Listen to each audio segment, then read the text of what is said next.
नमस्कार दोस्तों, मैं परम सुख यादव आप सभी का Lucknow campus online YouTube class में स्वागत है। मैं परम सुख यादव आज आपके सामने जो चैप्टर लेके आया हूँ आप लोग अच्छी तरह जानते भी होंगे, मुझे पहचान भी गए होंगे। मैं हिंदी का टीचर हूँ। मैं आपको हिंदी के बारे में, हिंदी विषय के बारे में पढ़ाता हूँ। हिंदी जो जनरल हिंदी हमारी है, सामान्य हिंदी है, उसके बारे में मैं आपको पढ़ाता हूँ। और वो किस लिए पढ़ाता हूँ? कॉम्पिटिटिव एग्जाम को क्वालिफाई करने के लिए। तो आप सभी लोग मेरे साथ जुड़े रहिएगा और पढ़ते रहिए। आज का जो मेरा टॉपिक नया होगा बिल्कुल एकदम अलग और बढ़िया होगा, और अक्सर इसमें कन्फ्यूजन सबको बनी रहती है, जिसका नाम है अकर्मक क्रिया और सकर्मक क्रिया। तो यह कन्फ्यूजन आज मैं आपको दूर कर दूंगा। बस समय भी कम लूँगा और कम समय का वीडियो भी होगा। आप पूरा वीडियो अंत तक देखिएगा ज़रूर, ताकि आपका जो कन्फ्यूजन है वो हमेशा के लिए दूर हो जाए। तो आइए हम शुरू करते हैं। क्रिया। देखिए भाई, क्रिया किसे कहते हैं? क्रिया का मतलब करना होता है। क्रिया का मतलब क्या होता है? करना, यानी किसी भी कार्य को करने या होने की जो रूप होता है, यानी जिस शब्द रूप से किसी कार्य को करने या होने का बोध हो उसे क्रिया कहते हैं। जिस शब्द रूप से किसी कार्य को करने या होने का बोध हो उसे क्रिया कहते हैं। जैसे रमेश हंसता है। रमेश क्या करता है भाई? हंसता है, यानी शब्द रूप क्या है? हंसना, कि वो क्या कर रहा है? क्रिया कर रहा है। ठीक है, हंसना हो गया, पढ़ना हो गया, लिखना हो गया, चलना हो गया, उठना हो गया, सुनना हो गया, बैठना हो गया, गाना हो गया, रोना हो गया, सुलाना हो गया, भगाना हो गया। ये सब के सब क्या हैं? क्रियाएं हैं। क्या हैं? सब के सब क्रियाएं हैं। और आपको मैं बता दूं, जैसे हमने लिखा है चलना, लिखना, पढ़ना, उठना, तो आप ध्यान से देखिए, जितने भी शब्द मैंने लिखे हैं, 4 क्रियाएं लिखी हैं मैंने, और इन चारों क्रियाओं में एक चीज़ कॉमन है। वो कौन सा कॉमन है भैया? ना कॉमन है। अगर सभी क्रियाओं में से ना हम हटा देते हैं, तो अगर ना हटा दें तो शब्द क्या बनेगा? चल, लिख, पढ़, उठ। देखिए ध्यान से, मैंने क्या कहा? क्रिया है। क्रिया मैंने बताया कि चलना, लिखना, पढ़ना, उठना सब क्रियाएं हैं। अगर उसमें से ना को हटा दें तो ये क्या हो जाएंगी? चल, लिख, पढ़, उठ। यानी इसका क्या हो जाएगा? ये मूल रूप को प्राप्त कर लेंगे। कौन से रूप को भाई? मूल रूप को प्राप्त कर लेंगे। जो क्रिया का मूल रूप होता है उसे क्या कहते हैं? हम धातु कहते हैं। क्रिया के मूल रूप को क्या कहते हैं? धातु कहते हैं। यानी कि जो क्रिया का मूल रूप चल, लिख, पढ़, उठ है, ये सब की सब क्या कहलाएंगी? धातु कहलाएंगे। क्या कहलाएंगे भैया? धातु कहलाएंगी। आई बात समझ में? तो याद रखिएगा, धातु से ही क्रिया बनती है। किससे बनती है? क्रिया हमेशा धातु से बनती है। अब उसमें जो भी प्रत्यय जोड़ेंगे उसके अनुसार क्रिया का रूप बदलेगा। कभी क्रिया पूर्वकालिक क्रिया बनेगी, कभी बनेगी प्रेरणार्थक क्रिया बनेगी, कभी जो है बनेगी संयुक्त क्रिया बनेगी। तो ये कैसे बनेगी? प्रत्यय के माध्यम से बनेगी। तो आइए हम समझते हैं पहले क्रिया का मुख्य रूप, जो आप लोग पढ़ते हैं अकर्मक क्रिया और सकर्मक क्रिया। वो कैसे पढ़ते हैं उसको भी समझते हैं। देखिए, जब कार्य का आधार हो, कार्य या कर्म के आधार हो, कार्य या कर्म के आधार पर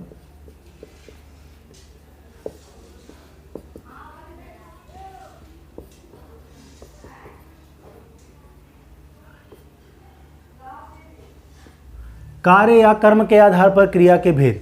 कार्य या कर्म के आधार पर क्रिया के हम 2 भेद पढ़ते हैं। नंबर 1 है सकर्मक क्रिया। नंबर 1 क्या है भाई? सकर्मक क्रिया है। थोड़ा सा दूर लिखते हैं हम यहाँ पर, थोड़ा सा ज़्यादा सही रहेगा ताकि आपको अच्छे से समझा सकें। सकर्मक क्रिया।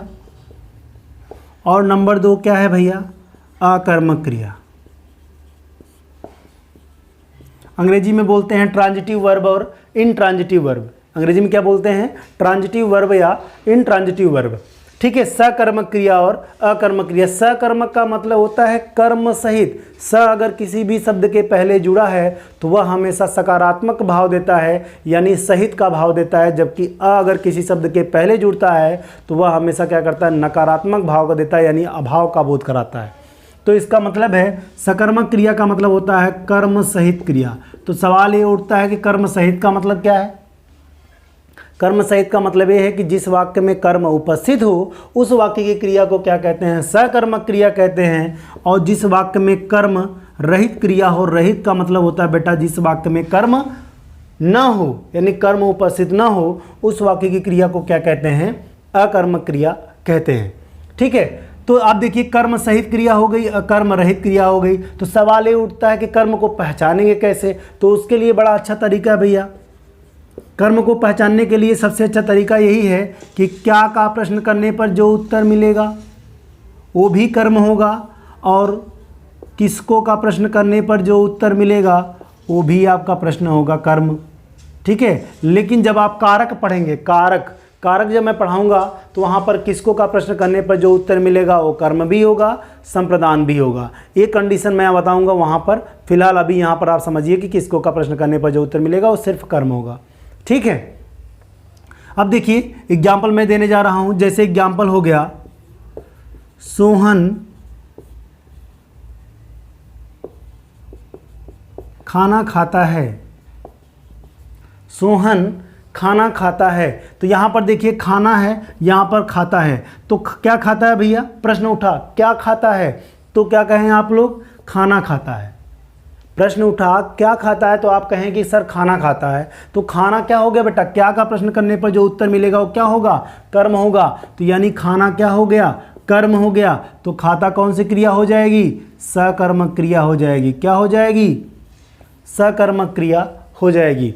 तो अगर सोहन खाना खाता है, खाना कर्म होगा, तो खाता जो क्रिया है वो कौन सी होगी? सकर्मक क्रिया होगी। लेकिन एक बात बताइए कि कर्म कितने हैं? एक कि दो? एक ही कर्म है। अगर एक ही कर्म है तो क्रिया क्या होगी? एक कर्मक होगी। क्या होगी? एक कर्मक होगी। यानी कि सकर्मक क्रिया के भी प्रकार होंगे, सकर्मक क्रिया के भी प्रकार होंगे। तो उसको थोड़ा सा देख लेते हैं। सकर्मक क्रिया के मुख्यतः दो ही प्रकार माने जाते हैं।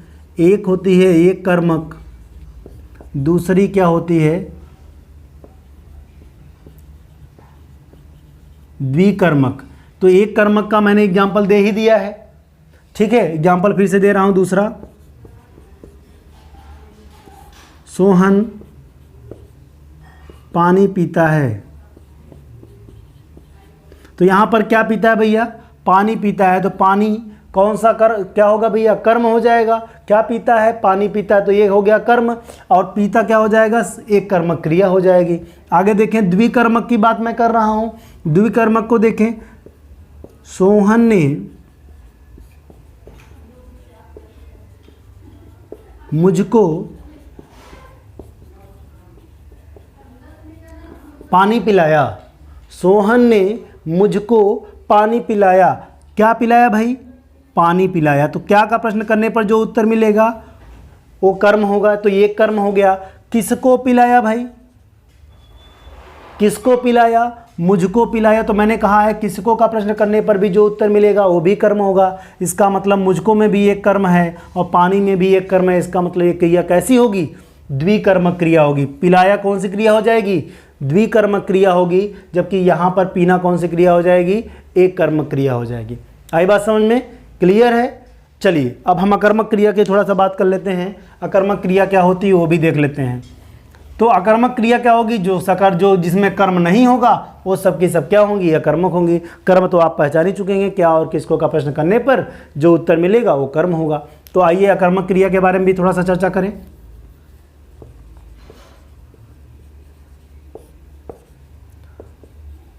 अकर्मक क्रिया, अकर्मक क्रिया क्या होती है भैया? कर्म रहित क्रिया। यानी जिस वाक्य में कर्म उपस्थित ना हो, जिस वाक्य में कर्म उपस्थित ना हो उस वाक्य की क्रिया को क्या कहते हैं? अकर्मक क्रिया कहते हैं। जैसे पक्षी आकाश में उड़ते हैं। पक्षी कहाँ उड़ते हैं भैया? आकाश में उड़ते हैं। तो यहाँ पर देखिए उड़ते हैं कहाँ पर? आकाश में। कहाँ का प्रश्न करने पर उत्तर मिला है? और आपको मैं बता दूं कहाँ का प्रश्न करने पर जो उत्तर मिलता है उसमें अधिकरण कारक होता है। कौन सा कारक होता है?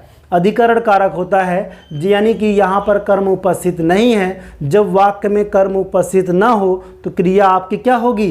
अकर्मक होगी। परिभाषा मैंने बता दी है कि जिस वाक्य में कर्म उपस्थित ना हो क्रिया क्या होगी? अकर्मक होगी। तो यानी यहाँ पर कर्म उपस्थित नहीं है, इसलिए जो क्रिया होगी वो क्या होगी? अकर्मक होगी। क्या होगी? अकर्मक होगी। आई बात समझ में? क्लियर है सभी को? अच्छे से आई होप कि सबको समझ में आ गया होगा। दूसरा एग्जाम्पल देखते हैं। सोहन पानी में तैरता है। सोहन पानी में तैरता है। कहाँ तैरता है भैया? पानी में। तो पानी क्या हो जाएगा? कहाँ का प्रश्न करने पर जो उत्तर मिलेगा क्या होगा? अधिकरण कारक होगा। तो यहाँ पर कहाँ तैरता है?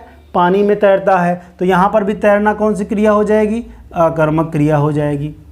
ठीक है, तो आप याद रखिएगा, उड़ना, तैरना, चलना, टहलना, सोना, रोना, ठीक है, और इसके अलावा उड़ना, इस सब की सब कौन सी क्रियाएं होती हैं?